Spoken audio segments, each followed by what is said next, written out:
সুদূর বান্দরবান থেকে 2 ট্রাক ভর্তি আসবাব এসে দাঁড়িয়ে আছে এই এরিয়ার সুপারিনটেন্ডেন্ট মুইন ফরাজির কটেজের সামনে। সে এক বিশাল কাহিনী।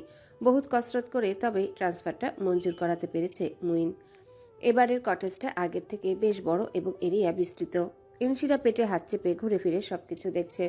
চোখজোড়া চকচক করছে তার উত্তেজনায়। যদিও কটেজটা তার স্বামীর কেনা নয়, তবুও এটা তো তার সংসার হতে চলেছে আবারও। সে এক আলাদাই ভালো লাগার বিষয়। পুচকে দুটো হবে এখানে, এখানে হামাগুড়ি দিবে, কত শত স্মৃতি মাখবে ওরা এই কটেজে দেয়ালে দেয়ালে। মুইন ডিউটিতে জয়েন করতে গিয়েছে ইনশিরা একা, ঠিক একা নয়, ইহান আর ইরফান আছে বাড়িতে। বরাবরের মতোই বোনের সংসার সাজিয়ে দেওয়ার ভার দুই ভাইয়ের ঘাড়ে। লোকবল খাটিয়ে কটেজ ঠিকঠাক করছে ইরফান, আর ইহান কিচেনে 3 জনের জন্য 3 মগ কফি বানিয়ে এনে কটেজের বারান্দায় ইসির কাছে এসে দাঁড়ায়। বোনকে বলে, কফি খাবি?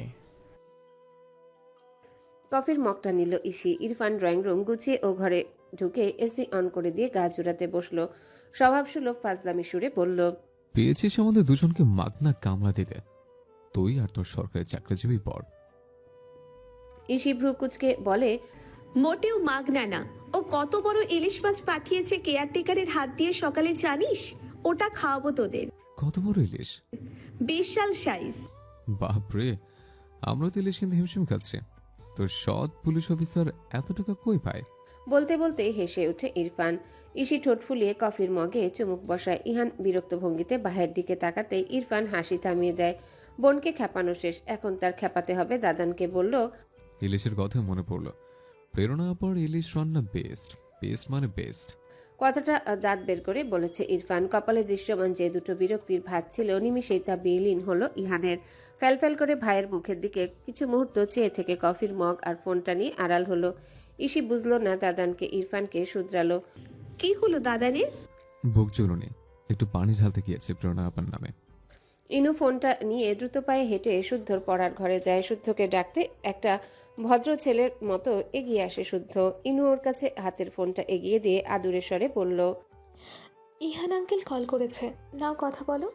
সকাল সকাল মাম্মা জোর করে পড়ার টেবিলে বসিয়ে রেখেছে, পাহারায় রেখেছে মিস জেনিকে। একটুও ফুরসত পায়নি শুদ্ধ। এই বিপদের সময় ইহান আঙ্কেল তথা শুদ্ধর সুপারম্যান কল করেছে শুনে শুদ্ধর মুখটা উজ্জ্বলতায় ছেয়ে গেল। উচ্ছ্বসিত হয়ে ফোনটা নিয়ে কানে চেপে ধরল বাচ্চাটা। হ্যাঁ, সুপারম্যানই তো।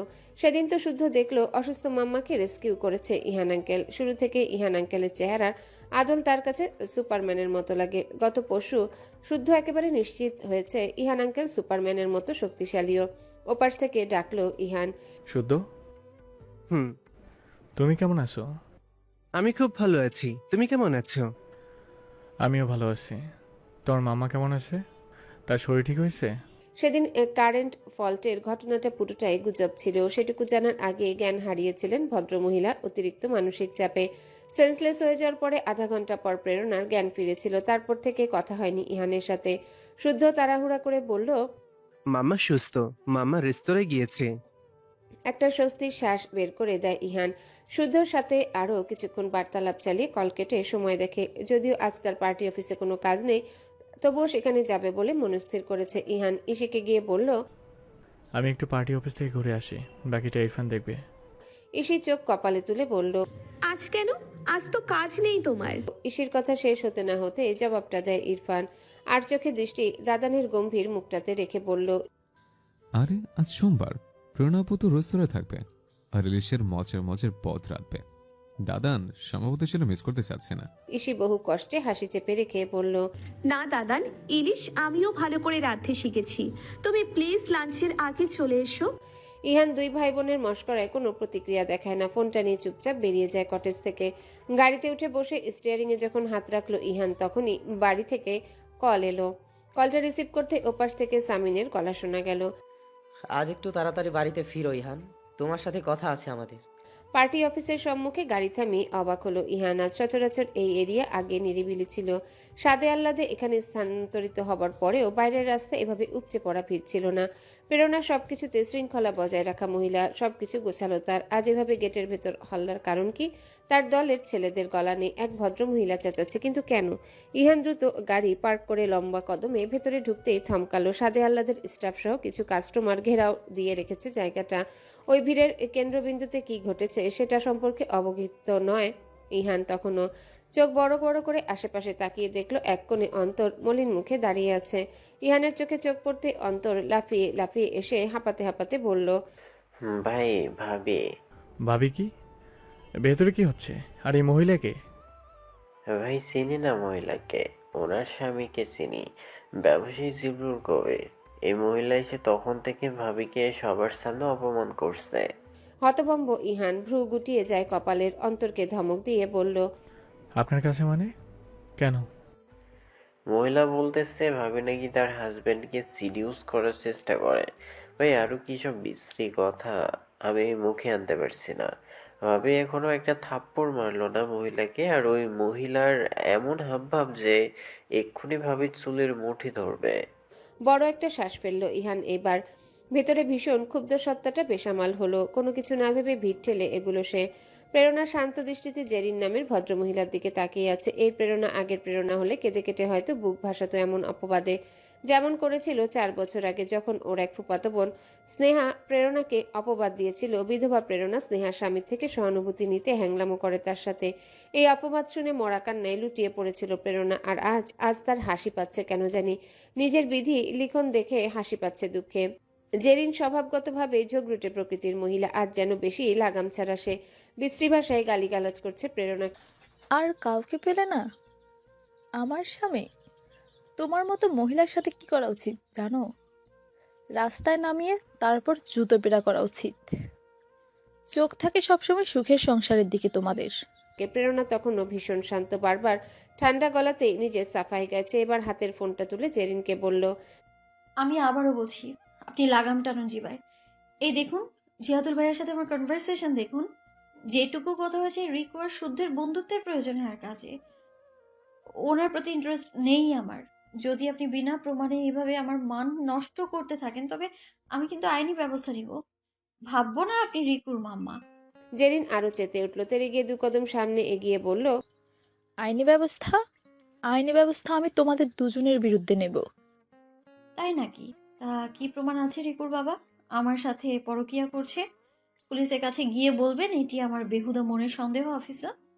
প্রেরণার তেরা কথায় জেরিন হতবুদ্ধি হয়ে চেঁচিয়ে উঠল। এবার আকাশ পাতাল এক করে বলল, প্রমাণ বের করতে সময় লাগবে না, বেশরমা মেয়ে কোথাকার। তোর ঘামণ্ড খুব দ্রুত ভাঙবো আমি। তুই কি সবাই খুব ভালো করে জানে? হ্যাঁ, সোসাইটির কোন পুরুষটার দিকে নজর নেই তোর বল? হাসতে হাসতে গায়ে পড়িস সবার। কি মনে করেছিস কেউ খবর রাখে না? ইহান কয়েক সেকেন্ড বাকরুদ্ধ হয়ে তাকিয়ে রইল ওই 2 মহিলার মুখের দিকে। এই কথার পরেও প্রেরণা শান্ত এবং দৃঢ় হয়ে দাঁড়িয়ে থাকা দেখে ইহান মেজাজ হারিয়ে এগিয়ে গিয়ে জেরিনকে ধমকে উঠল, এসব কি? আপনি কি এভাবে কথা শোনান? পুলিশ ডাকবো আমি? ইহান তাজওয়ার মির্জাকে জেরিন খুব ভালো করে চেনে। একটু যেন থিতি হলো সে এইবার, তবে দমল না। এবার কেঁদে দিয়ে বলল, আপনি তো মেয়ে নন, বুঝবেন না আমাকে। এই মহিলা আমার হাজবেন্ডের সাথে নিয়মিত যোগাযোগ রাখে। আপনিই বলুন, আর কোনো মানুষ নেই দুনিয়ায় যে আমার হাজবেন্ডের মাথাটাই খেতে হবে ওর? এই ভোলা ভালা দেখতে অসভ্য মহিলার। ইহানের শ্বাস বন্ধ হয়ে আসে রাগে।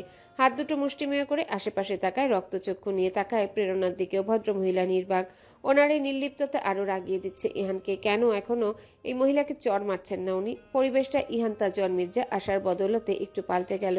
বাইরের রোড থেকে আসা কিছু মানুষ কেটে পড়ল, তবে যাওয়ার আগে প্রেরণাকে ছি ছি চিৎকার করে যেতে ভুলল না। অবশ্য তাতে প্রেরণার কোনো হেলদোল হয়নি। এবার সে যেন পাথর হয়েছে। ওখানে তখন চলে এসেছে জিহাদুল কবির। ইহানকে দেখে ফাঁকা একটা ঢোক গিলে এগিয়ে এসে জেরিনকে একটা থাপ্পড় মেরে দেয়। প্রেরণা ইহান দুজনাই চমকে ওঠে। জেরিন গাল চেপে চেঁচায়, কি জন্য আমাকে চড় মারলে? এখন তো দেখছি লোকের কথা আর আমার সন্দেহ ঠিক। তোর নামে এবার আমি মামলা করবই। জিহাদুল রাগে কাঁপছে। গত 1 সপ্তাহ ধরে জেরিনকে কেউ উড়ো খবর দিচ্ছিল তার আর প্রেরণার নামে, যেসব আদৌ সত্য নয়। আর গতকাল জিহাদুল অতি প্রয়োজনে প্রেরণাকে কল করেছে, তাও প্রেরণার ক্যাটারিং সার্ভিসের একটা কাজে। ওটা অফিসিয়াল আলাপ ছিল আধা ঘন্টার। প্রেরণা ক্যাটারিং সার্ভিসে একদিনের জন্য বুকিং দিয়েছে তার অফিসের প্রোগ্রামের জন্য। সকালে প্রেরণা মেসেজে তার উত্তর পাঠিয়েছে, বলেছে সে রাজি। আর সেই থেকে লেগেছে ঝামেলা। জেরিন থামেনি। পোস্টমর্টম পিরিয়ড এসে এমনিতে বিভিন্ন ব্যাপার নিয়ে দ্বন্দ্ব লেগেই থাকে। আজ সবকিছু সীমা ছাড়ালো। জেরিনের চেঁচামেচি শুনে এবার প্রেরণা মুখ খুলে চেঁচায় জিহাদুলের উপর, প্লিজ ভাই, এখানে বউয়ের গায়ে হাত তুলে আর তামাশা করবেন না। ওনাকে নিয়ে যান আর আপনার দুজন স্বামী স্ত্রী আমার থেকে দূরে থাকবেন প্লিজ। জিহাদুল আমতা আমতা করছে। সরি প্রেরণা। একদম নাম ধরে ডাকবেন না, প্রেরণা ভাবি বলেন আমায়। প্রেরণার কণ্ঠের দৃঢ়তায় ইহান তাকিয়ে রইল, মাঝখানে তাচ্ছিল্য করে উঠল জেরিন।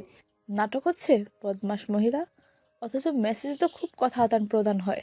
প্রেরণা হাঁসফাঁস করে উঠল, এবার তবে চেঁচালো না। জেরিনের উপর বরাবরের মতোই শান্ত সুরে বলল,